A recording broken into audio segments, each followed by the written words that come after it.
RSL Insider presented by AT&T. I'm your host, Brian Dunseth. Real Salt Lake back at training following their first bye week of the 2012 season, a weekend in which they saw the team go down to Provo for a scrimmage against BYU.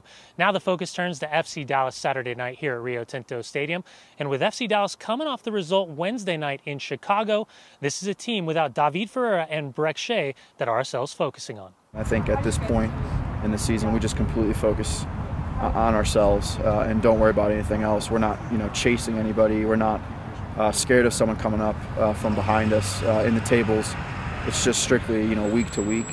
We try to collect as many points and keep trying to get better throughout the season. I think we haven't been too pleased with our performances lately, especially at home.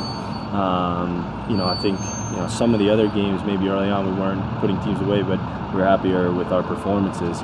But lately, even though we got a couple wins, we weren't playing great at home. So hopefully we'll improve upon that on Saturday. At the same time, in terms of talking about the table, I think it's kind of a fluke that Dallas is just hitting a rough patch. But I think everybody around the league knows how dangerous they are.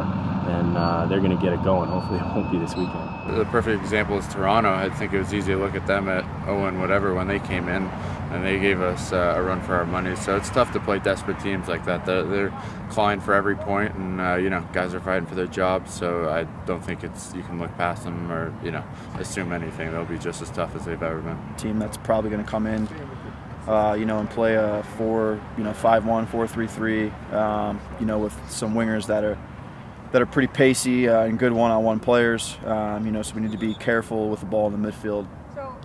Confident, but at the same time be aware of not losing it in some bad spots and having these guys break, and causing us some trouble along the back. So I think that we've kind of dealt with, that same situation a lot with different teams. We know, what kind of style they usually play and how dangerous they can be, and so we did try to implement some things into training to prepare us for the match. And as always, when we're at home, we need to make sure that we're sharp, trying to pressure the opposing team in their end, keeping possession, and that helps us create chances. And when we can get off with a good start and on the right foot, we usually tend to do well. I feel good. I didn't really need to take a day off.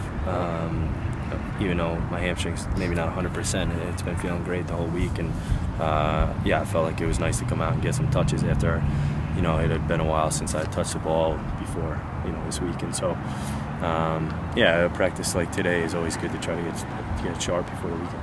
Yeah, Javi's been in and out. He's trying to, just be smart about his injury. And again, we understand the situation right now where we have a game and it's an important one, but then there's another break.